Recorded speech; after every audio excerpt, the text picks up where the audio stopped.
technical hitches, and I was earlier talking about the fact that we were reviewing the book Toward the African Revolution by Frantz Fanon.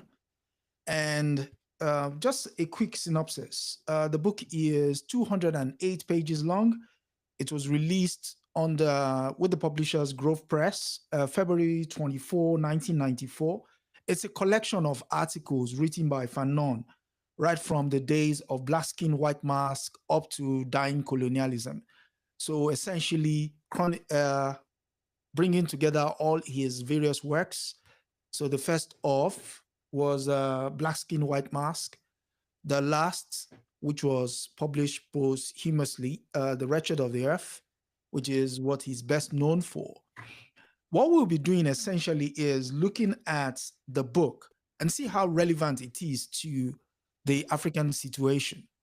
And when I mean the African situation, I don't just mean Africans within the continent, but also extends to the diaspora, because it was essentially writing about the Black experience, or what he considers, the colonized mind experience. So, your initial take of what Fanon represents, comrade? Okay, well, Fanon examined many aspects of the consequences of colonization of African people. Mm-hmm.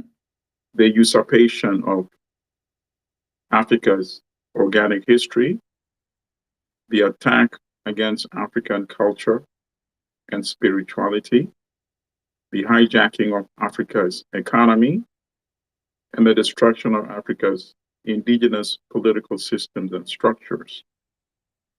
And then he also critiqued the collaboration of the Africans who were, I don't know whether to say privileged or cursed, to have had access to European colonial education. And of course, some of them became collaborationists even before Africa became independent. African countries started winning their independence. And I have in mind Felix Houphouët-Boigny, whom, of course, he discusses and criticizes in the essay. And then after African countries started gaining their independence, he also critiqued and criticized the new emerging class, the compradors, as he calls them, the Africans who basically, and he wrote this, mind you, well, the French edition first came out in 1964. I think the first US edition was 1967. Correct. By Monthly Review Press. But of course, by that time, he had already joined the Ancestors yeah. in 1961. Yeah. But he had already been able to see precisely the problems that we have in African countries today. The emerging elite who are already hijacking democratic structure. Yeah. They're already attacking trades unions. And they were basically selling out to the former European colonial powers. So imagine, now we're in 2025, right? Yeah. So the things that Fanon was able to observe 45 years ago, just as Nkrumah was able to observe and analyze in his book, Neocolonialism, The Last Stage of Imperialism, which we've discussed already, it's quite, prescient. And it's very chillingly disturbing that somebody was able to predict the quagmire, which had just started at that time, and which, of course, is the main problem today. So I think this book is very relevant and very important to young people who want to understand why the leadership in their countries have not been able to deliver and will not be able to deliver so long as we have that same structure, we have that same mindset, Because what they were saying was that the elite that Fanon criticized, what they were saying was that you Europeans have had your chance Now it's time for us Africans to have our chance. But that's not liberation. For liberation, you need to say, you Europeans have had your chance imposing your systems on us Africans. Now we Africans will not only have our chance, but we will set up and create structures that will benefit our people politically and economically. And that does not happen. A few Africans that tried that were eliminated, as you know. Yeah. Going back to Sankara, going back to Lumumba being assassinated, going back to Nkrumah being overthrown. So that is where we stand today. Okay. And so one of the reasons why colonialism thrived, I wouldn't say wrong choice of word, was able to embed. Well, it's right for the colonizer. It was right. Okay. Not for the victim, but for the colonizer. Yeah, yes, for the colonizer, yeah, it thrived. One of the key reasons it was able to do so was what Fanon attributes to in one of his essays under the theme. Bearing in mind, the book is actually divided into 5 themes. And it's namely the problem of the colonized, racism and culture for Algeria, towards the liberation of Africa, which holds 20 articles in total. Then African unity comes up the rear with 2 articles. But in one of the key themes there was racism and culture, and for which I would read a piece and you could sort of give us what your take is or what his mindset was there. He says, thus, it is an initial phase. The occupants establish his domination and massively affirms his superiority. The social group, militarily and economically subjugated, is dehumanized in accordance with a polydimensional method. Exploitation, tortures, raids, racism, collective liquidation, rational oppression takes turns at different levels in order literally to make of the native an object in the hands of the occupying nation. This object man, without means of existing, without a rationteer, is broken in the very depth of his substance. The desire to live, to continue, to become more and more indecisive, more phantom-like. It is at this stage that the well-known guilt complex appears. Progressively, however, the evolution of techniques of production, the industrialization, limited it is of the subjugated countries. Increasingly necessary existence of collaborators impose a new altitude upon the occupants. And I would draw parallels with what is currently happening in the United States. This rewriting of history with regards to the recent executive order that was signed, saying that the real American history needs to be reflected in the museums, the parks, and more especially the Smithsonian Museum. Your take? Right. Well, as you know, in order to exploit somebody, you have to accomplish a couple of things.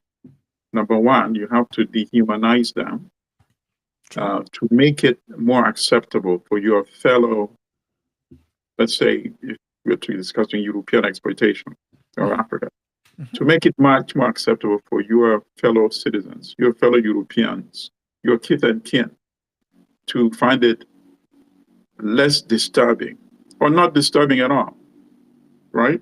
Yeah. So you have to first destroy the humanity of the Africans. As he says, you have to reduce them into object man and object woman. Yeah, make them phantom-like, as he says. Make them zombies, right? In their own and space. You do that by destroying their history and delegitimizing their existence, right? So that the history you present of them is conveniently it starts from the point where they have been subjugated. You see? So the history starts from the enslaved African, right? Mm-hmm. And consequently, as a result of that, even up today, many Europeans think the history of Africans begins with slavery. And then at some point, you have a European who said, no, enough is enough. Lincoln. So there's the uh, Emancipation Proclamation. You have British who said, enough is enough. You have the Abolition Act in 1833, right? Yeah. So everywhere you have the agency coming from Europeans, whereas African descendants, have always been a subjugated people. And so let me address, for example, the question you asked about Trump's executive order. That is an attempt to revert back to that false history of a people who have always been subjugated. You see? And that's what he's trying to do. And that's what the ruling structure has always done. Demonize in order to legitimize exploitation. They're less than human beings. That is why it's fine to enslave them on the plantations. They're less than human beings. That is why it's fine for European countries to sit somewhere in Berlin and partition a whole continent with people who exist with their culture, spirituality, economies, history, and partition them among Europeans and come and impose European rule upon them. Now, this kind of behavior also has impact and consequences upon the victims themselves. And Fanon, as a psychiatrist, understood that tremendously. And that is why his books stand out when you compare to other people who are anti-imperialism, anti-colonialism, anti-exploitation, because he brings a dimension. A scientific dimension. Yeah. Exactly. Who's somebody who is trained in the medical profession and understands the psyche can elaborate on. And that goes back to what you just read right now. And of course, the antidote to that is his argument, which in some respect, the people who criticize him, critiqued him, criticize him for. In that, the antidote to that is liberation, countering the violence of imperialism and colonialism with the violence of the liberation struggle. That it elevates the consciousness of the victim of exploitation, and in fact, it liberates them from this self-imposed inferiority complex. Oh, I'm not worthy. Oh, I'm not worthy. Because that's what they're telling you. When they have you sing, God Save the King or God Save the Queen, or the French anthem in the French colonized African regions, what are they doing? They're inferiorizing you and making you accept that inferiority complex. And he says the liberation struggle is through that process that he or she can free themselves, not only physically, but mentally. And psychologically as well. Okay. And so, having observed that condition and working in the colony at the time, that time he was working in Algeria, he was minded to resign. And in resigning, he didn't just walk away. He actually laid in writing what the reasons for his walk away. And I'll read a bit of his resignation letter. For nearly 3 years, I've placed myself wholly at the service of the country and of the men who have inhabited it. I have spared neither my efforts nor my enthusiasm. There is not a parcel of my activity that has not had as its objective unanimously hoped for the emergence of a better world. But what can a man's enthusiasm and devotion achieve if his everyday reality is a tissue of lies, of cowardice, of contempt for man? What good are the intentions if their realization is made impossible by the indignance of the heart and the sterility of the mind, the hatred of the natives of this country? What is the status of Algeria? A systemized dehumanization. It is an absurd gamble to undertake at whatever cost to bring into existence a certain number of values where lawlessness, the inequality, and the multi-daily murder of man were raised to the status of legislative principles. The function of a social structure is to set up institutions to serve man's need. A society that drives its members to desperate solutions is a non-viable society, and that society needs to be replaced. Yes, I mean, I don't even know how to tackle this. Yeah, because just think about it as a young European soldier, a French soldier for French colonialism and imperialism, British for British colonialism and imperialism, Italian, German, Belgium, you have you. Yeah. That it is normal for you to commit all these barbaric acts against non-Europeans because it's coming from authority, right? So let's say you are 18, 19, 20, and you've been recruited in the colonial army. You get training in military tactics. Some of you get ranks, right? Mm-hmm. Mm-hmm. Yeah, you're a sergeant, you're a lieutenant, you're a corporal, you're a major, you're a colonel, you're even a general, right? Yep. So you're committing massacres, right?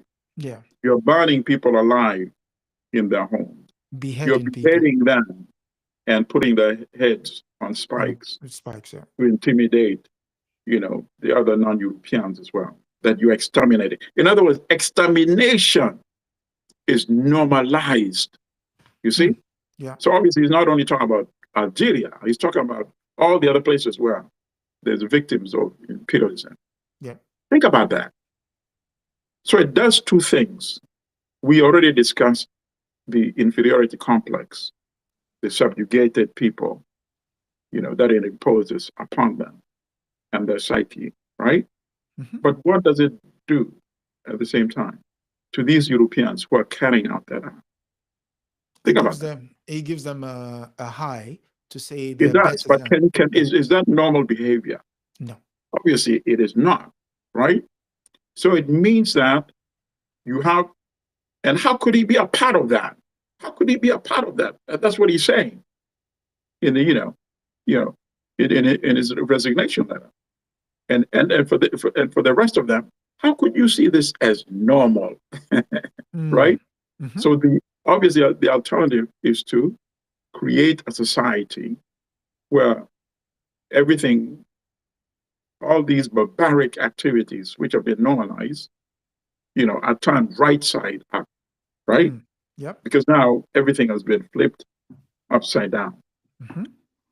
So, and here is what I would like to add. We have liberation struggle, right? Yeah. We have the emergence of the new African rulers, correct? Correct. So, yes, you can celebrate that. But that's only the beginning stage, you see? Mm-hmm.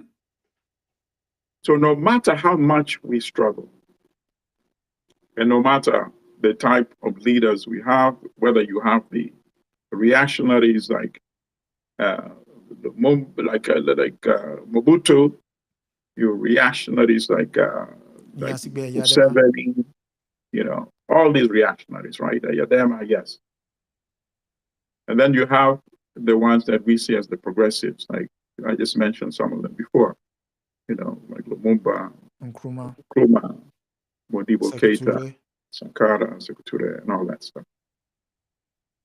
I think it is impossible for us to have true liberation unless the perpetrators of the barbarism against us are also liberated. You see? So when they read Fanon, and they think Fanon is addressing how we should heal ourselves and elevate our confidence, our consciousness, that is the wrong way of reading it.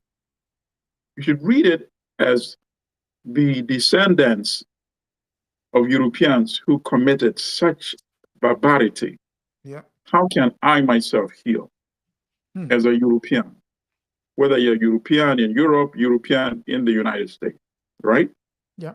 Of course, the easiest way to escape is to be reactionary, like what Trump is trying to do with that executive order, you know, because it's a denial, right? Of the reality. Denial means you keep continuing living this life of falsehood, because even by issuing an order like that, it means you know that there's an authentic history which needs to be suppressed.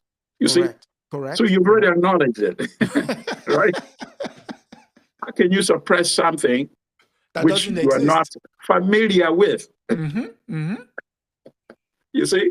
So rather than saying, oh, how can I promote the rehabilitation, really, of Europeans, right?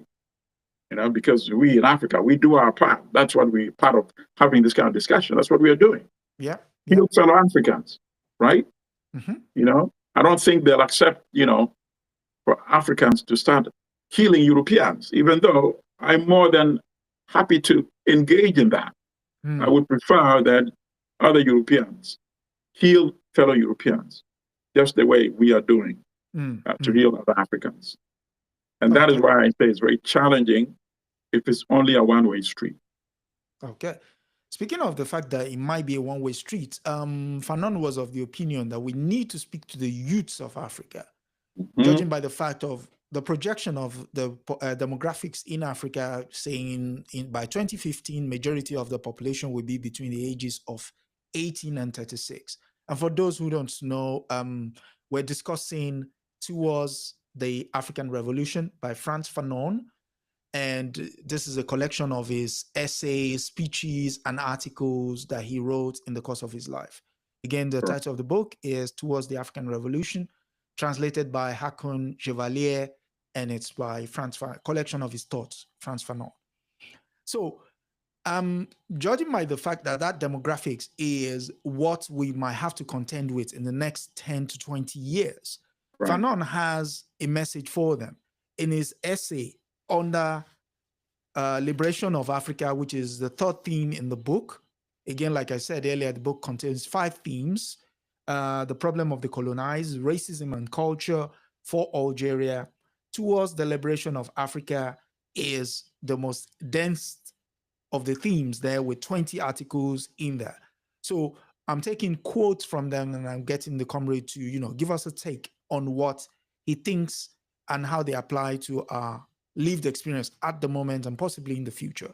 So in his note to the youth of Africa, he says, and I quote, "Now it seems that we have at least 3 points in common to begin with." That is talking about the approaches for how to push out the colonizer. But in this case, it's particularly talking about the French, but that could extend to all of them. Now it seems that we have at least 3 points in common. To begin with, our respective nations have been militarily occupied, economically exploited, culturally mute, since the 3-color flag, you could replace that, have been waving over them. Every urge towards an expression of our nation that is in conformity with its history, faithful to its tradition, linked to the very sap of its soil, finds itself limited, stopped, or broken. The style of the colonial pact that governs the multidimensional exploitation of the territories of the French Union constitutes our second point in common. It is not enough to say that France occupies our national soil. It has had the nerve to install itself there and have not hesitated to draw up a whole legislation an entire code in terms of which our national essence is denied for the benefit of the French order. The will to independence that's had to constitute the only response to this colonization is the third point that the peoples dominated by France have in common. When we address ourselves to the colonial peoples, and more especially to the African peoples, it is both because we've had to hurry to build Africa so that it will express itself and come into being, so that it will enrich the world of men, and that it may be authentically enriched by the world's contribution. So, obviously, he's talking about subjugation. How do you get rid of said subjugation? What would you say, even now, that obviously, if we're to go by books like How Europe Underdeveloped Africa, Neocolonialism, The Last Stage of Imperialism, Washington Bullets by Vijay Prashad, and including the one contained within the book White Malice by Susan Williams, what would you say a response would be to this paragraph? Okay, so there's a lot packaged in there, but it's very similar to the resignation letter that you read, you know.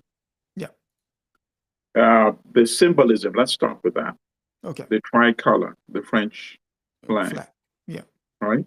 You know, why is it, think about it, people, you know, burning the US flag, you know, why do people get so worked up over that?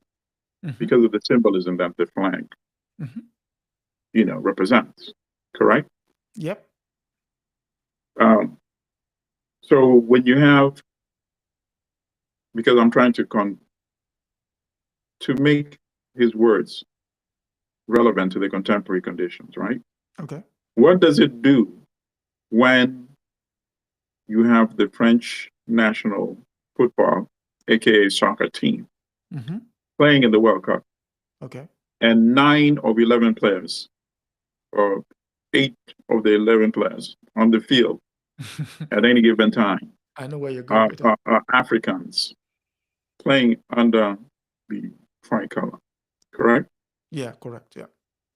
And I don't think it would be such an issue if, in fact, they could be fully French, assuming they wanted. Yeah. Right? Yeah. Not just French for the duration of their utility to the national team. You know, not even for the utility for the team, for the utility when they are playing, right? Because as soon as they leave the stadium, if they're not dressed in that uniform of national team and they're not recognized by, you know, the symbols of authority, they could be victimized, subjected to police brutality, right? True. Because of the color of their skin. The skin, yeah. Right? But then at the same time, what is it doing to young Africans on the continent who are watching them play successfully and win the World Cup? Right? So it's like I know the mixed feelings that are involved. Yeah. Oh, you're proud of them as a young person. I presume they're very proud to see their countrymen playing at such a high level and winning the World Cup. And perhaps they're willing to say, well, okay, they're winning it for France, but it's really us as Africans. So now you're binding yourself in comradeship, right? With France. The same France that is still imposing its will in many West African countries, just being ejected now over the last year or so, still dominating their economies with the French economic zone that had been imposed, that is now slowly being dismantled, still exploiting them by extracting their minerals, literally for peanuts, to benefit France, not to benefit their countries. So you see? So you see all these contradictions, right? I think the biggest scam, really, that the former European colonial powers were able to sell to us Africans was that African countries won in independence. You see? Yeah, yeah. Yeah, sell to us, and many of the leaders, of course, who took the mantle of state, they knew that that was not true It independence. was a ruse. Absolutely. But they actually collaborated because they were the ones that became the symbols.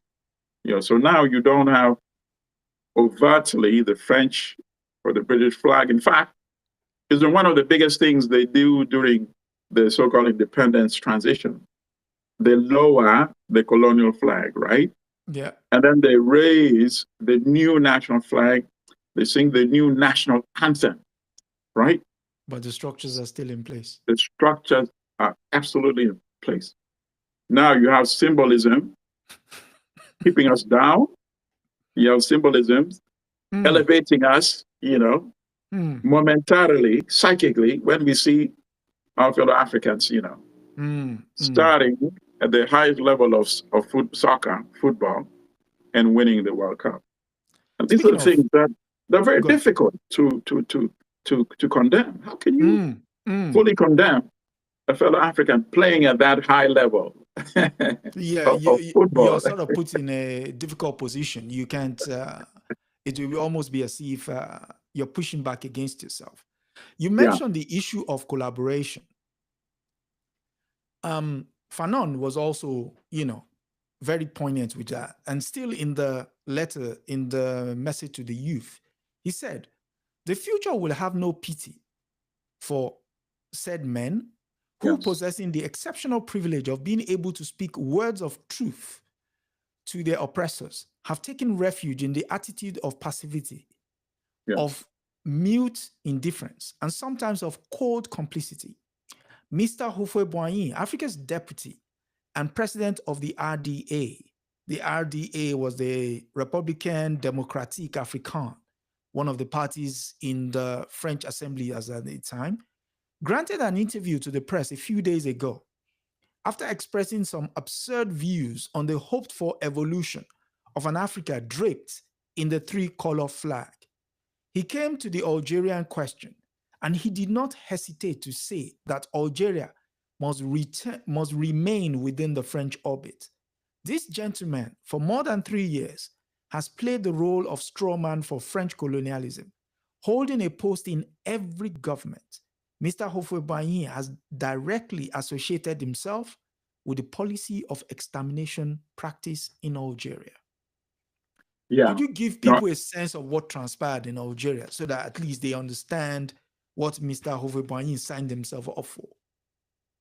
Well, yeah, I like that quote. And it also, let me just read another part of that same quote toward the bottom.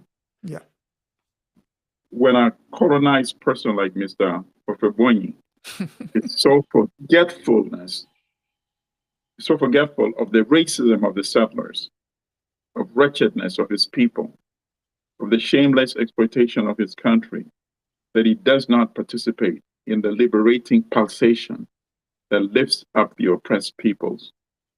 We must not hesitate to state that this is a case of treason, of complicity, and the incitation to murder, which is exactly what it is. You see? How could you defend the indefensible? Why do you think they want you to be saying those things that they themselves could be saying?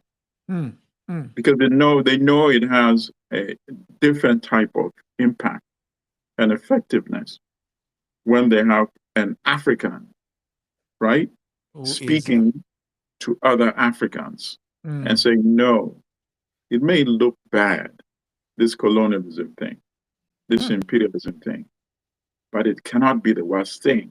Otherwise, how would I, as a fellow African, be telling you Africans that Algeria must remain in the French orbit? What about the family, the survivors of the estimated 1 million people who were exterminated. You know, if you are speaking in an audience of a room packed, let's say the auditorium can take 5,000 people, and the 5,000 mothers of young Algerians who had been killed, would you be speaking to them like that? I highly doubt it, you see? So you see how obscene it becomes when you analyze it very carefully. And yet, that is the price of, you know, selling out Africa. You're welcome now in the French Parliament. You're given titles like Secretary of State, right? You dine and wine with high society in France. You live in splendid homes with splendid furnitures in exclusive neighborhoods where if you're not wearing that suit, you're wearing the tie, if you're not groomed, put in another outfit, walking on the streets in the neighborhood, you would be arrested, you see. But now you live there. You are chauffeured, you see. And he's saying, no, we must denounce people, Africans like that, who are willing to sell other Africans just so they can have the comforts of life. That is the ultimate of selfishness, you see. But unfortunately, we still have a lot of that today, you know, as well. We have a lot of it today. Speaking of a lot of what we need, actually, under still under the theme towards the liberation of Africa, there is an article titled "Unity and Effective Solidarities Are the Condition for African Liberation." And there is a quote there I want to read, a passage I want to read from, which is, a large part under the hand of history, under the hand of history is the hand of man. A large part of humanity has recently trembled to the very depth of its being before breaking loose of an ideology, Nazism, which revived the methods of torture and genocide of the remotest times.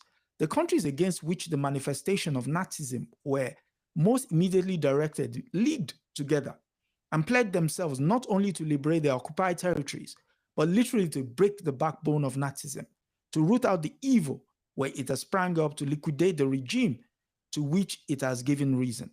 Well, the African people must likewise remember they have had to face a form of Nazism, a form of exploitation of man, of physical and spiritual liquidation clearly imposed, that the French, the English, and the South African manifestation of that evil needs to engage their attention. But they must be prepared also to face this evil as an evil extending over the whole of the African territory. Effectively saying, if the Europeans can face down Nazism, you Africans should do likewise to colonialism. Right. But you see, there's a major problem here. Go on. And the problem is because of the impact of inferiorization, right? Many Africans don't love themselves, unfortunately. You see? And so it's very difficult to have unity if you don't love yourself. If you don't love yourself, it means you probably even love other Africans less, you see? It's not possible for you to love fellow Africans more if you don't love yourself sufficiently. When you, and what do I mean? You don't love yourself. You don't appreciate totally your humanity because you don't know your history. You see? Because our history, you know, let's be frank, is not sufficiently taught in our own schools. You see? So when we talk about Nazism in Europe and what Hitler had created, that monstrosity, and we say Europeans, you know, fought Nazism, and Nazism, you know, very few people relative to the world's population are not aware of how horrific it was, right? That became a global horror, appreciated by Europeans and also appreciated by Africans because it was imposed upon them as a global horror, even though many of them were not familiar with the details. Correct? Yeah, correct. And many of them, without Africans, Nazism would have prevailed. You know, so the mistake is just to focus on the role of the United States and its power. What about the role of the hundreds of thousands of Africans who fought? That role is not fully appreciated, you see? So now let's look at the other side. Imperialism, colonialism. Is it seen by Europeans unanimously as something which was horrific, the way that Africans see unanimously that Nazism was something horrific? And of course, the obvious answer is no, you see? Yeah. So in fact, many Africans end up seeing Nazism as something which was much more horrific than imperialism and colonialism. So it's very difficult for them to elevate their consciousness and being to engage in that struggle, because that struggle is not over, you see? Would they be much more willing and prepared to see it as even above Nazism if they had the proper education? If they knew that Leopold had exterminated 10 million estimated Congolese, and then of course they would first have to love themselves to see that as part of their suffering as well, right? Yes. They would have to be familiar with the genocide and extermination of the Herero and Nama people in Namibia. They would have to be familiar with the extermination of people in Tanganyika by the Germans. Correct? They would have to know about the extermination of Kikuyu and other Kenyans by the British. They would have to know of people in Madagascar. You see? The extermination of people in Madagascar. They would have to be familiar with that.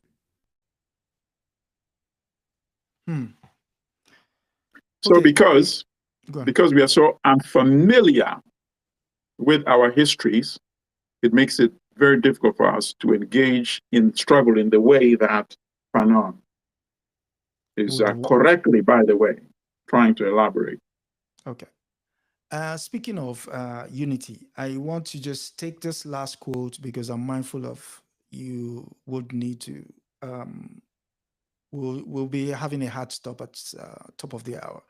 So quick one, in the last theme, African Unity, of which there are 2 titles, I've taken this last paragraph from the one where it focuses on Lumumba. And he says, Africa have endorsed the imperialist force in Congo, have served as intermediaries, have sponsored its activities, the odd silences of the UN in the Congo. Today, they are afraid. They vie with one another in shedding crocodile tears around the tomb of Lumumba. Let us not be fooled. They are expressing the fears of their principal. The imperialists too are afraid, and they are right. For many Africans, many Afro-Asiatics have understood the imperialists are going to pause for a while. They are going to wait for the righteous indignation to calm. And we must take advantage of this brief respite to abandon our fearful approaches and decide to save the Congo and Africa. Your final thoughts. I love that quote. And there's another part that I would like to add to that also. Go on. Africans must remember this lesson. If we need outside aid, let us call our friends.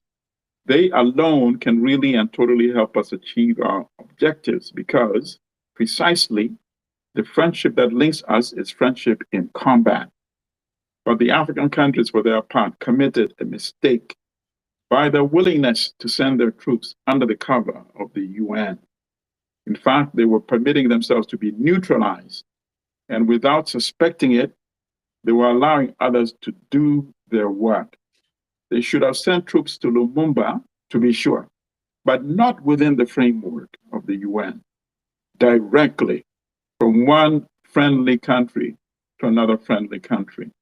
The African troops in the Congo have suffered a historic moral defeat. With arms at ready, they watched without reacting because they were UN troops. The disintegration of a state and a nation that all Africa had saluted and sung, a shame. Hmm. It doesn't get more explicit as that. And Yes. I think, though, I must say that we did learn a lesson from that. When Angola was being threatened with recolonization by apartheid army and Savimbi, UNITA collaborationists, and South Africa's army, where did Africa go this time? Cuba. For outside help. This time, Africa went to a friend. Cuba had already proven its friendship in the 1960s when Che tried to assist the Lumumbais to fight back against Mobutu. Cuba had proven its friendship in the 70s when it helped to consolidate Angola's independence. And Cuba once again proved its friendship by helping to decisively defeat South Africa at the Battle of Itokwanaval in 1987. So, Fanon, he was not around to see this, but he should take some solace that his last advice actually was heeded. Yes. And I hope that people read the entire book and see many of the suggestions and recommendations that he has, which are still very relevant to African liberation today. Yes, thank you, thank you, thank you. And yes, we've come to the end of this book review titled Towards the African Revolution by Frantz Fanon, translated by Hakon Chevalier. Yes, I would, like the good comrade said, I would enjoin you to get it, Towards the African Revolution by Frantz Fanon. And comrade, before I go, I would like to add something else. Go on. Two things, actually. First of all, of course, I urge our audience to support this podcast. You know, subscribe, like, tell others about it. And of course, any contributions are welcome.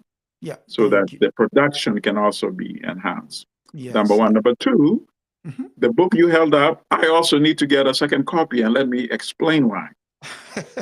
Because the copy I have is actually the early 1967 edition, which does not include some of the essays you were reading. Oh. So even though I have the same book, I'm going to get the new edition that you have. The new edition is packed. Yes. Because when I was pulling the paragraphs, I was minded to say, no, if I kept, shading everywhere, we're not gonna get off the program. So no, so thank you. I'm going to get that one as well. Yeah. So it's Towards the African Revolution by Frantz Fanon.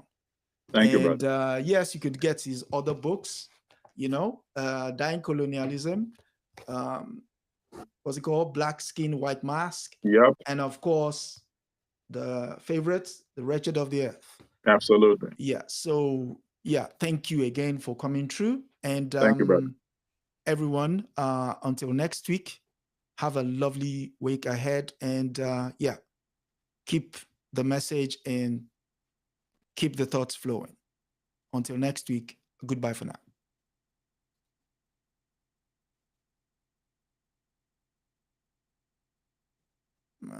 Yes, you are technically